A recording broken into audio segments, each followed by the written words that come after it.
Hai teman-teman unicorn, gimana kabarnya hari ini? Semoga baik dan sehat selalu ya.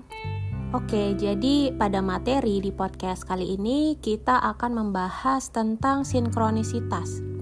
Jadi konsep ini diperkenalkan oleh psikolog Swiss yang bernama Carl Gustav Jung. Contoh sederhana sinkronisitas ini tuh ketika kita memikirkan seseorang dan kemudian orang tersebut muncul secara tiba-tiba atau menghubungi kita secara kebetulan. Nah, intinya peristiwa kebetulan itu seperti muncul perasaan keterkaitan antara dunia internal individu dengan dunia eksternalnya.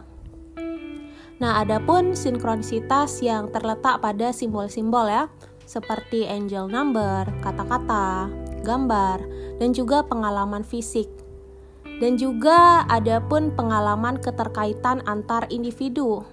Misalkan kita merasa terkoneksi dengan orang tersebut, memiliki kesamaan getaran sehingga kalau bertemu itu terasa happy atau merasa nyaman saat mengobrol. Dan keterkaitan individu ini biasanya sering membuat suatu komunitas ya untuk saling berbagi dan sifatnya saling membangun satu sama lain.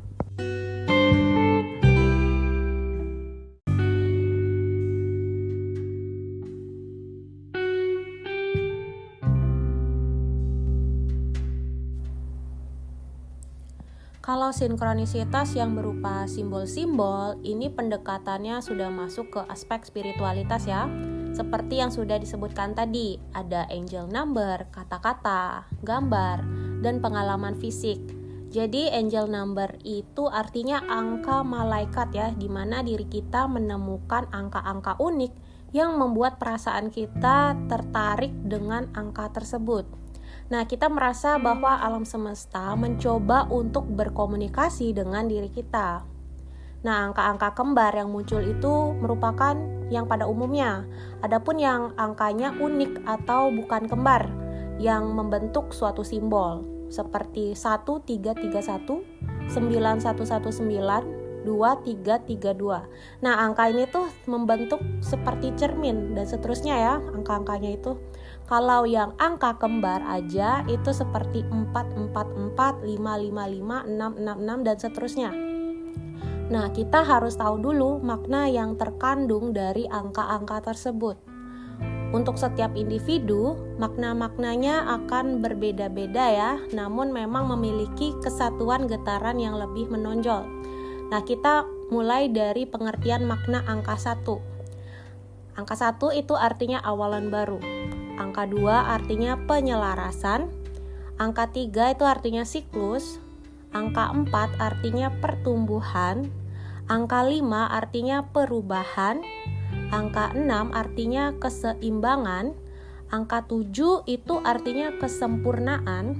Dan angka 8 itu artinya tak terbatas.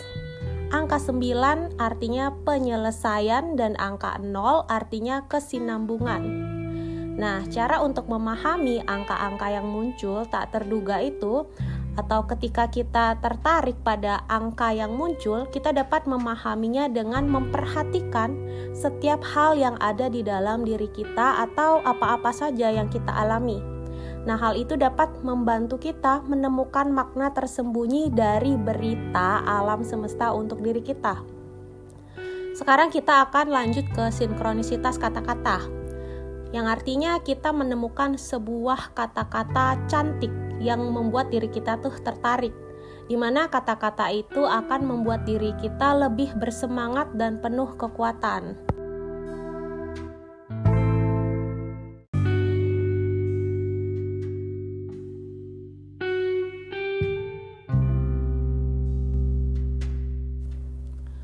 Lalu ada sinkronisitas yang simbolnya berupa gambar. Nah, ketika kita tertarik dengan gambar tertentu ya, misalkan melihat awan yang membentuk suatu gambar, melihat gabungan benda-benda yang nampak seperti gambar tertentu dan lain-lain, di mana saat kita tahu bentuk gambar tersebut, kita merasa ada yang aneh dari objek-objek yang kita lihat yang membentuk suatu gambar. Namun setelah kejadian tersebut, kita bisa merasakan kreativitas, Jadi kekuatan kreativitas itu sangat penting ya untuk pertumbuhan pribadi. Nah, kreativitas ini artinya kemampuan untuk menghasilkan ide, konsep, atau solusi yang baru dan bermakna. Ini melibatkan kemampuan untuk berpikir di luar batas, membuat hubungan yang tidak terduga, dan menghasilkan sesuatu yang orisinal dan bernilai. Kreativitas itu bukan hanya tentang seni atau ekspresi artistik. Itu juga dapat diterapkan dalam berbagai bidang, termasuk ilmu pengetahuan, teknologi, bisnis, dan kehidupan sehari-hari ya. Oke, sekarang kita lanjut ke sinkronisitas pengalaman fisik. Jadi pengalaman fisik itu artinya ketika kita terkoneksi dengan sesuatu yang kita sentuh atau kita rasakan. Nah, pengalaman ini juga dapat memainkan peran penting dalam membangun ingatan dan mempengaruhi respon emosional terhadap suatu situasi atau lingkungan. Nah, pada saat kita mengalami peristiwa tertentu yang membuat tubuh kita merespon getaran yang terkandung di dalamnya, hal ini akan menjadi memori yang bisa terus diingat sepanjang masa. Dan ketika kita bertemu lagi dengan getaran yang sama, hal itu akan membuka ingatan-ingatan yang sebelumnya pernah terjadi, itu muncul kembali. Nah, dimana kalau kita merasa di keadaan negatif, kita harus segera berdamai dengan peristiwa itu. Bukan melupakan ya, tapi berdamai supaya kita tidak menaruh bom waktu. Karena kalau terbuka lagi, itu akan membuat perasaan kita menjadi lebih rentan atau tak berdaya. Jadi PR-nya seperti itu ya, berdamai dengan ingatan buruk, bukan justru menguburnya. Nah, apabila itu adalah ingatan yang positif, kita sangat beruntung karena dapat merasakan getaran yang membahagiakan itu. Adapun yang berupa simbol ya, saat kita melihat pengalaman hidup orang lain yang sama seperti diri kita. Kita justru ikut merasakan apa yang dirasakan orang lain tersebut. Nah, pengalaman itu akan membuat diri kita menjadi lebih kuat di sisi kecerdasan emosional diri kita.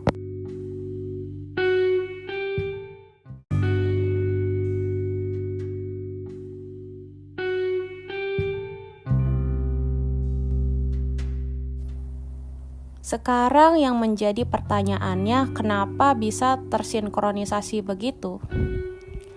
Alam fisik dan alam metafisik begitu saling terhubung juga.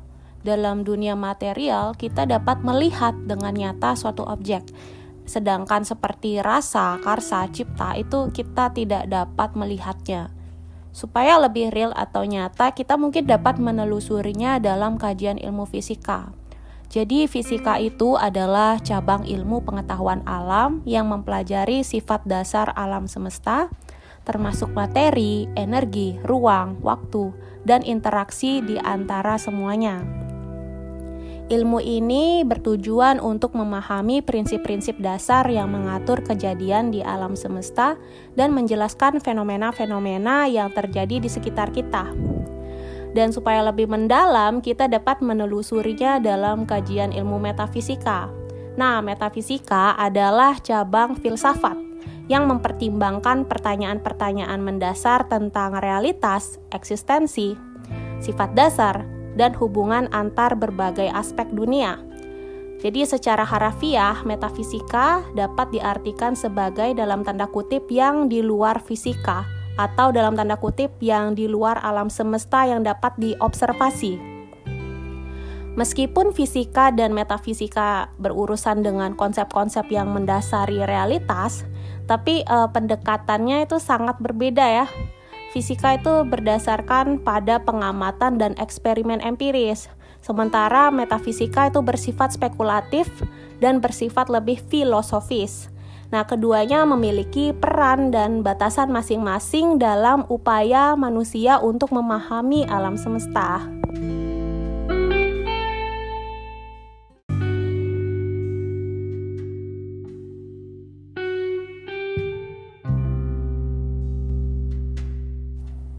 Kalau kita ingin memahami fisika, itu kita nanti akan menemukan fisika klasik dan fisika kuantum ya.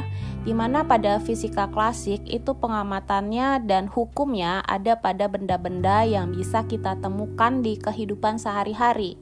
Nah, sedangkan di fisika kuantum itu justru yang kebalikannya, yaitu pengamatan dan hukumnya ada pada perilaku partikel-partikel subatomik, yaitu skala kuantum. Di mana hukum fisika klasik tidak berlaku di fisika kuantum. Demikian juga sebaliknya, hukum fisika kuantum itu tidak berlaku di fisika klasik ya, tapi sama-sama berada di ranah ilmu fisika. Nah, jadi secara garis besarnya itu sinkronisitas itu sangat erat kaitannya dengan setiap aspek-aspek kehidupan kita, agar kita hidup selaras dengan alam semesta. Jadi sekian dulu ya dari materi sinkronisitas. Sampai jumpa di episode berikutnya.